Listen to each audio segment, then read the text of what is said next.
আসসালামু আলাইকুম। শুরু করছি মহান আল্লাহর নামে।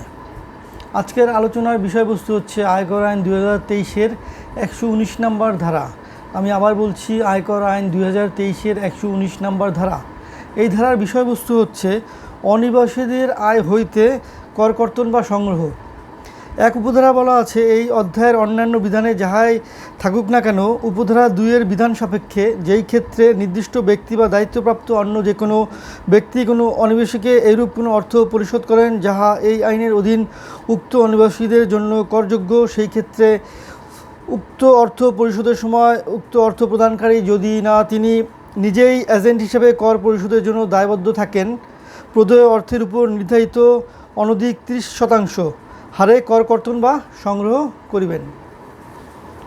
2 উপধারাতে বলা আছে, যেই ক্ষেত্রে বোর্ড এত উদ্দেশ্যে প্রয়োজনীয় কাগজপত্র সহ প্রাপ্ত আবেদনের ভিত্তিতে সন্তুষ্ট হইয়া আবেদন প্রাপ্তির 30 দিনের মধ্যে এই মর্মে সনদ প্রদান করে যে কোনো অনিবাসীকে কর সংক্রান্ত চুক্তি বা অন্য কোনো কারণে বাংলাদেশে কোনো কর প্রদান করিতে হইবে না বা হ্রাসকৃত হারে কর প্রদান করিতে হইবে, যেই ক্ষেত্রে উপধারা 1-এর উল্লেখিত পরিশোধ কর কর্তন ব্যতিরেকে বা হ্রাসকৃত হারে কর কর্তনপূর্বক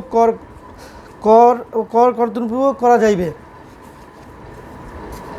3 উপধারাতে বলা আছে, এই ধারার অধীন কর্তনকৃত কর যে আয়ের উপর উক্ত কর কর্তন করা হইয়াছে উক্ত আয়ের উপর প্রাপকের ন্যূনতম করদায় বলিয়া গণ্য হইবে এবং কোনো দাবির বিপরীতে উহা সমন্বয় করা যাইবে না।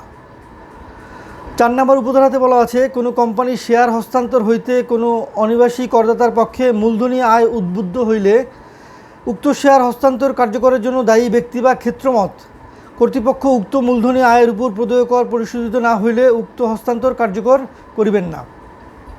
5 উপধারাতে বলা আছে, এই ধারার অধীন সংগৃহীত কোনো কর নিবাসী কোনো ব্যক্তির নামে জমা হইলে এই ধারার অধীন কর সংগৃহীত হয় নাই মর্মে গণ্য হইবে।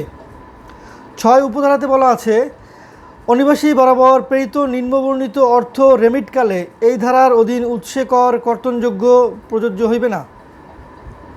অর্থাৎ কতে বলা আছে আরবিট্রেশন ফি, খতে বলা আছে হজ বাবদ প্রেরিত অর্থ, গতে বলা আছে প্রায়োরিটি পাস বাবদ অর্থ। আজকের আলোচনা এই পর্যন্তই। সবাই ভালো থাকবেন, সুস্থ থাকবেন, এই কামনায় বিদায় নিচ্ছি। আল্লাহ হাফেজ।